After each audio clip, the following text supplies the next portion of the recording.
ผีดอกอีนายมงคลเขาพิธียงว่าผียกขอให้พี่น้องญาติโยมไปโฮมกันพุ่นเด้อท่านในพระครูประภัตธรรมคุณเพิ่นกำลังไปเตรียมของมงคลต่างๆเพื่อให้พี่น้องที่เฮาได้ร่วมพิธีน้ำเพิ่นเด้อผู้สูงอายุลูกยากก็นั่งอยู่นำกันนี่ล่ะนั่งอยู่ในเต็นท์นี่ล่ะครับคือเสาเอกเสาโทครับสะดวกไปเสาโทอยู่ฝั่งพุ่นครับฝั่งพุ่นเสาเอกอยู่ฝั่งนี้ครับครับเพิ่นกำลังเตรียมพิธีอยู่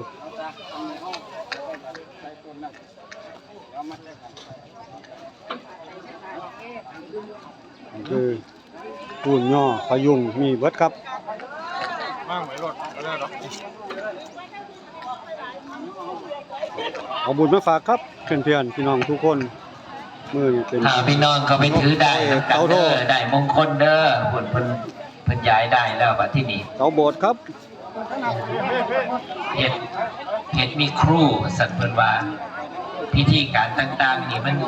กันไปเรื่อยๆครับผมมันเป็นเครื่องหมายบอกพี่น้องว่าที่เฮาเฮ็ดมีครู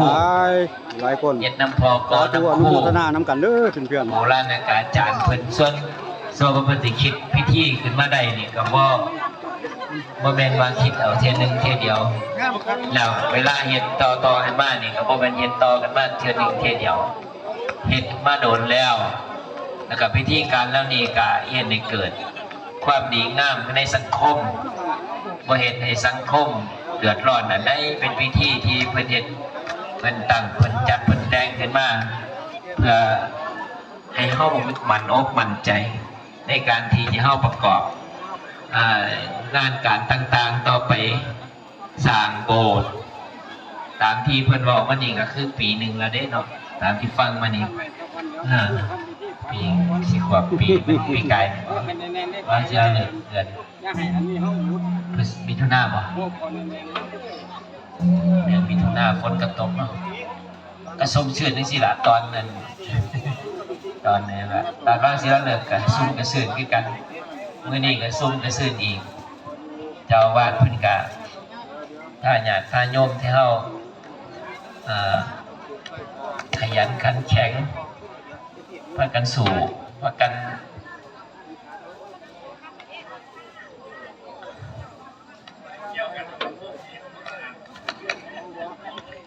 เว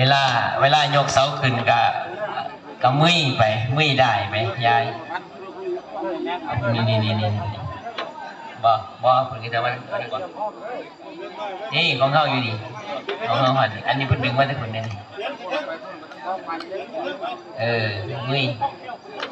ยออกพิธีครับเบิ่งน้ำกันครับเพื่อนๆสาธุบุญน้ำกันเด้อเพื่อนๆนี่คือยกเสาเอกครับเริ่มเสาเอกก่อนครับเพื่อนๆทั้งพระสงฆ์ครูบาอาจารย์เพิ่นก็เตรียมความพร้อมแล้วครับตัดแก๊สย่างเดียว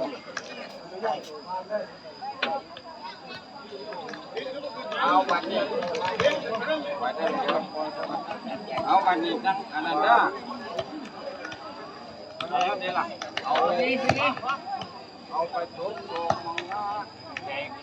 คนกินข้าวขาดก็กันบนขันพร้อมจังได๋ล่ะก็ให้มีผู้ให้สัญญาณเด้อญาติโยมผู้อยู่เตรียมที่ลั่นข้องกองละครั้งก็ไปประจำไว้เด้อฟังมึงพิธีนำกันครับไปเตรียมเคาะละครั้งไว้บ่เอาครับตอนเพิ่นสิยันโตนี่นะแล้วบัดที่นี่ผู้ที่ขอบ่เอาครับขันโดนๆจังตีเทื่อนึงก็เบิ่งแน่ล่ะฮะมันมีเจ้าของอยู่ในกองบ่เอาครับกองบ่ได้ตีจักเที่ยกองพอผู้ตายเอาดีบ่ครับลูกเทียนหลายมาโฮมเอาดีบ่อันใด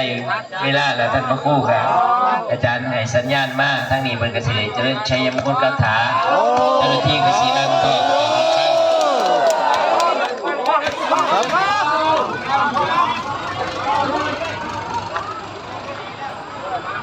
เจ้าหน้าที่ไปประจำกองละครั้งหรือบ่ให้สัญญาณ1 2 3เลยเด้อนี่นะครับคือพิธีเสาเอกสร้างโบสถ์ครับเพิ่นสร้างโบสถ์เพิ่นยกเสาเอกมือนี่ครับเพื่อนๆญาติธรรม ญาติธรรมหลายครับมารวมบุญอนุโมทนาน้ำกันเด้อเพื่อนๆพี่น้อง บ้านเพิ่นยกขึ้นจังไว้ดีเด้อเขาเรียกว่าย่ำคล้องกองระฆังนั่นเองพิธีเป็นจังซั่น ทางคนกำลังเตรียมประจำที่ครับ เพิ่นกำลังผูกเอาโศกเอาไส้อยู่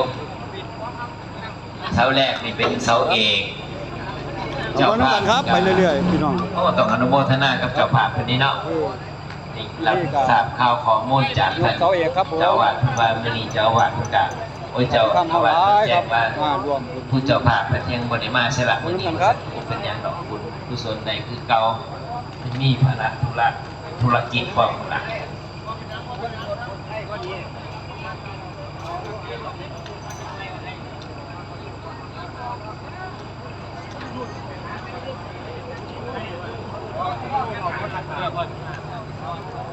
สายนี่แล้ว นี่ได้รับความรู้ข้อจากบ้านใต้บ้านใต้นี่ก็เพิ่นเอิ้นไว้หยังล่ะคอดกรีดบ่ฮึให้เสาเข็มมาพร้อมให้เสาเข็มถวายเสาเข็มมาตอกเต็มพ่อไปอยู่อย่าว่ายีดอกผลเนาะก็ได้มันเนื่องจากว่าไม่เป็นเรื่องใหญ่โหดใหญ่ โดดวิธีแล้วครับ ไปนี่นะปีหนึ่งถึงมาได้ซ้ำนี่กันเอา1